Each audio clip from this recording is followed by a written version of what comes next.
ছাতক থেকে জেলা শহর সুনামগঞ্জের যাতায়াতের প্রধান সড়ক এটি। বিগত কয়েক বছর থেকে ব্রিজের মুখে গর্ত থাকায় ঝুঁকি নিয়ে চলছে যানবাহন, যেন দেখার কেউ নেই।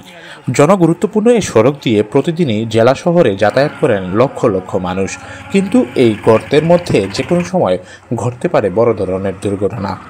দোয়ারবাজার উপজেলার দুহালিয়া ইউনিয়নের যমুনা পয়েন্টের পাশে অবস্থিত এই ব্রিজটি ছাতক থেকে সুনামগঞ্জের যাতায়াতের একটি মাত্র রাস্তা। বিগত কয়েক বছর আগে ব্রিজের মুখে গর্তের সৃষ্টি হয়, কিন্তু নির্ধারিত সময়ে সংস্কার না করায় ছোট গর্তটি ধারণ করেছে বড় আকৃতি। ইতিমধ্যেই এই বিষয়টি নিয়ে সোশ্যাল মিডিয়ায় চলছে সমালোচনার ঝড়। এই ব্রিজের দুই পাশে বড় একটি খাল রয়েছে।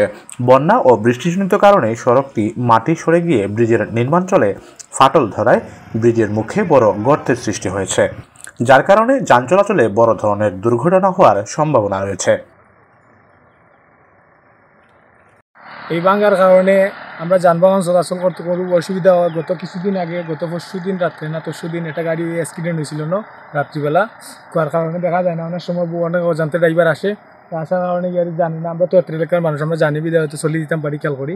দূর দূরান্তের মানুষ এগুলো কইতে পারে না, যার কারণে এই দিনকে রাত্রে গাড়ি একটা অ্যাক্সিডেন্ট হয়েছে। কিন্তু এরকম যদি ভাঙ্গা থাকে ভবিষ্যতে আরও ওইরকম অ্যাক্সিডেন্ট হইব।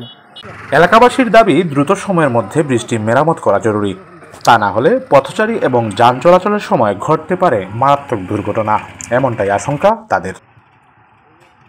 Star TV news desk.